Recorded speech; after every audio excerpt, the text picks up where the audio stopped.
Hello friends, welcome to my YouTube channel.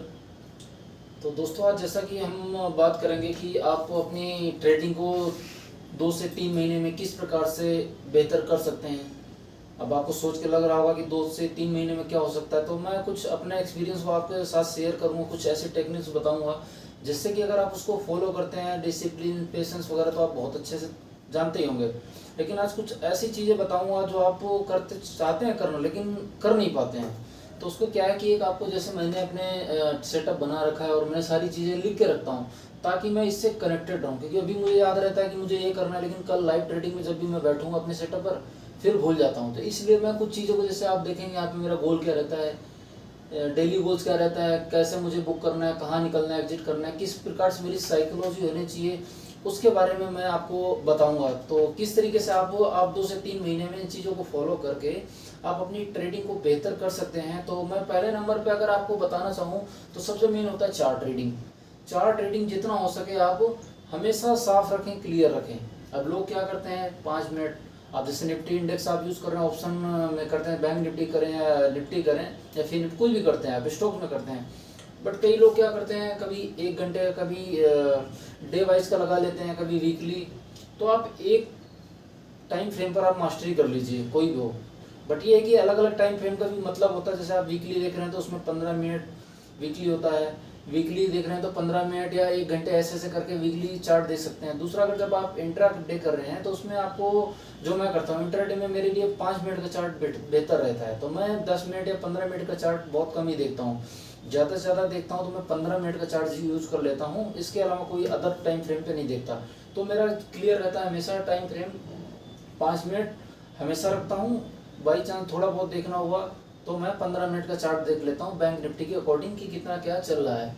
तो ये है कि हमेशा आप अपना चार्ट क्लियर रखें, उसमें ज़्यादा ये झमेला न रहे कि मतलब कभी कुछ, तो उसमें आप कंफ्यूजन रहेगी और आप फंस जाएंगे। एंट्री कर लेंगे और फिर वहीं से आपका शुरू हो जाएगा, समझ सकते हैं कि क्या हो सकता है। और दूसरा है आपका रिस्क मैनेज करें। रिस्क को हमेशा आप कम करें। आप प्रॉफिट हमेशा आप ध्यान देंगे कि जब भी आप ट्रेड करते हैं प्रॉफिट तो कम लेके जाते हैं, लेकिन जो आपका रिस्क होता है, जो आप लॉस करते हैं, वो बहुत ज़्यादा होता है। प्रॉफिट आपका 1500, 2000, 1500 हो रहा है, तो वहीं आप देखेंगे आप लॉस जिस दिन होता है वो आप 3000, 4000 तक रुके रहते हैं, लेकिन प्रॉफिट में आप नहीं रुकते हैं। प्रॉफिट में डर लगने लगता है और आप निकल लेते हैं। तो लॉस कम करने, रिस्क आपको कम करने के लिए क्यों बोला जा रहा है, इसलिए बोला जा रहा है कि मान लीजिए आप ट्रेड लेते हैं, 10 दिन का ट्रेड है, 10 दिन में आप डेली 200 करके 5 दिन, 6 दिन, 7 दिन लॉस किए, 7 दिन मान लीजिए 200 पे कट कर गए, लेकिन वो अपोजिट में ही जा रहा है। तो अगर अच्छा हुआ आपने 200 पे कट कर दिया, अगर नहीं कट करते तो आपका 3000, 4000 लॉस हो जाता। ठीक है, 7 दिन का अगर लिया जाए तो 7 × 2 14 हो गया, तो 1400 आपका लॉस हुआ 7 दिन में। अब 3 दिन बचा आपका, 3 दिन में आप 200 आपका अपोजिट में नहीं गया, आपके साइड में गया, और आप 1000, 1500, 3000, 2500 तक चले गए। तो अगर 3 दिन का भी जोड़े, अगर 3000 या 2000 के हिसाब से, तो 6000 हो रहा है। 7 दिन में आपका लॉस 1400 रुपये हुआ, और वहीं 3 दिन में आपका प्रॉफिट 3000 रुपये हुआ। या जिसके हिसाब से आप कैलकुलेशन करते हैं, 1000 से करते हैं 1500 × 3, तो उसके हिसाब से। तो इस तरीके से आप छोटे छोटे लॉस को बुक करना सीखिए, और अपना जो टारगेट है वो बड़े बड़े टारगेट को अचीव कीजिए अकॉर्डिंग टू चार्ट और अकॉर्डिंग टू आपका जो भी सेंटिमेंट है। आप अपने हिसाब से जो भी सेटअप आप बनाते हैं उसके अकॉर्डिंग आपको करना पड़ेगा। दूसरा ये है कि एक सेटअप आप बनाइए। सेटअप मीन्स जैसे कि आप मैं अपना एक सेटअप बनाता हूँ, कोई स्ट्रेटजी होती है मेरी, मैं अपना एक बैक टेस्ट कर 2 साल 3 साल का बैक टेस्ट करके रखता हूँ कि किस प्रकार से मुझे अपना मॉर्निंग में जब लाइव ट्रेड में मैं बैठूंगा तो किस प्रकार से मुझे ट्रेडिंग करनी है। तो उसके हिसाब से आप हमेशा ट्रेड जो है एक ही सेटअप पे करें तो बेहतर है। अब लोग क्या करते हैं, कभी कुछ करने लग जाते हैं, कभी कोई सेटअप बना लेते हैं, कभी 9:20, कभी 10 बजे, कभी 12 बजे, कभी 3 बजे करीब, कभी 1 बजे, कभी BTST करने लगते हैं। तो ऐसा नहीं होता है। आप जो भी कर रहे हैं उसको नोट भी करिए और एनालाइज करिए, लेकिन सेटअप हमेशा कम से कम आप 1 महीने तो यूज़ कीजिए और उसको नोट डाउन भी कीजिए, और 1 महीने के बाद आप एनालाइज कीजिए कितना अच्छा आपने किया, क्या रिजल्ट मिला, तो आप उसको समझ सकते हैं। अब आप 2 दिन ये करेंगे, 2 दिन दूसरा ट्रेड सेटअप बनाएंगे, तीसरे दिन अलग सेटअप बनाएंगे, तो हर दिन आपका नया सेटअप। अगर 30 दिन है, अगर 5-5 दिन है, तो आपका कम से कम 6-7 सेटअप बनेगा। आप उसमें एनालाइज नहीं करते कि आपका सेटअप कौन सा बेहतर काम कर रहा है। तो इस हिसाब से आपको एक ही सेटअप पे काम करना पड़ेगा। जो भी आप सेटअप या ट्रेड्स वगैरह आप लेते हैं जैसे कि, तो सेटअप ट्रेड जो लेते हैं आपका, उसको आप एक जनरल जरूर बनाएं। मीन्स अगर आप एक्सेल कंप्यूटर तो आता ही होगा, अगर आप ट्रेडिंग करते हैं ज़रूरी है। तो एक्सेल तो आप नहीं आता है तो सीख लीजिए, बेसिक आप ज़रूर सीख लीजिए। तो ट्रेड्स को आप जो भी लेते हैं, आप एंट्री क्यों किए, देखो एंट्री करने का आपका एक रीज़न होना चाहिए कि एंटर क्यों किए मार्केट में। गैम्बलिंग नहीं करनी है आपको, जुआ नहीं खेलना है यहाँ पे। एक रीज़न होना चाहिए आपके पास कि आपने स्टेट को क्यों लिया है और आपके पास क्या कारण था जो स्टेट को लिया है। तो लेने के बाद आपको एग्जिट कब करना है वो भी सारी चीज़ें आपको पता होनी चाहिए। कब एंट्री कब exit, proper entry proper exit, ये करना है आपको। उसके बाद आप विजय हासिल कर सकते हैं इस चीज़ में।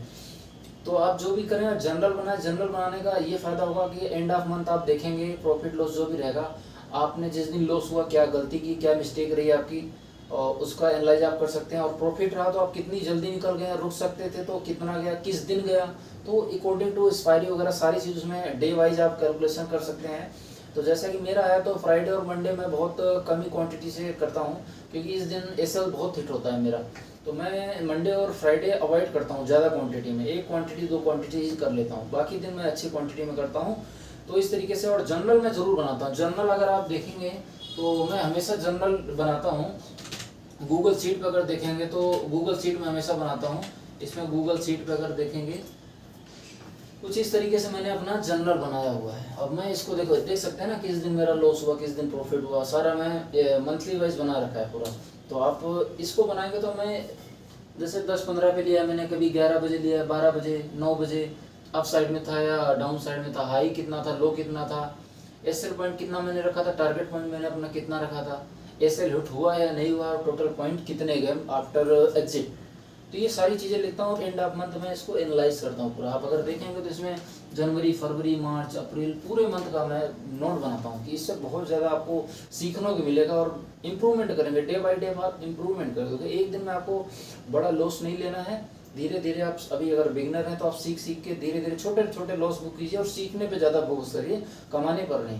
आप सीख जाएंगे। देखो कोई लॉयर बनता है, कोई पुलिस बनता है, कोई आईपीएस बनता है, आईएएस बनता है, तो उसके लिए कम से कम 3 से 4 साल 5 साल मेहनत करता है। तो आप 1 महीने 2 महीने मार्केट को टाइम देके आप करोड़पति लखपति बनने का मत सोचें। स्टार्टिंग में आए, मार्केट को सीखें, मार्केट अपनी फीस आपसे ज़रूर लेगा, थोड़ा थोड़ा देते रहें, लॉस बुक करें और निकलें, प्रॉफिट भी लेते रहें। और यही तरीका है, जनरल जरूर बनाएं आप।